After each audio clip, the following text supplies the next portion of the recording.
Daily. Taste the Daily. బీసీలకు 42% reservations ఇచ్చిన తరువాతే స్థానిక ఎన్నికలు జరపాలని డిమాండ్ చేశారు మాజీ మంత్రి శ్రీనివాస్ గౌడ్.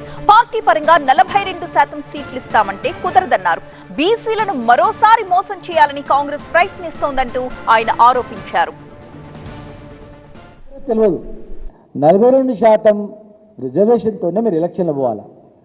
మీరు టికెట్లు ఇస్తామంటే చోలా ఎవరికి పువ్వు లేదు. ఇక్కడ మేము టికెట్లు 42%, మీరు ఏమి ఇవ్వకపోయినా గెలిచేది 50% పై గెలుస్తారు. జనరల్గా ఇట్లా ఎలక్షన్ పెట్టండి 50% బీసీ గెలుస్తారు. అది కాదు, రిజర్వేషన్తోనే అయితే అక్కడ ఖచ్చితంగా బీసీలు గెలుస్తారు. మిగతా జనరల్లో కూడా బీసీలు వస్తారు. అది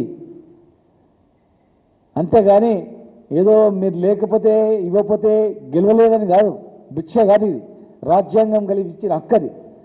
మరి పక్క ఇచ్చి చట్టపరంగా ఎలక్షన్ పోవాలి తప్ప ఇవన్నీ సాకులు చెప్పి దాటేస్తామంటే మాత్రం ఎట్టి పరిస్థితుల్లో ఊరుకునే పరిస్థితే లేదు.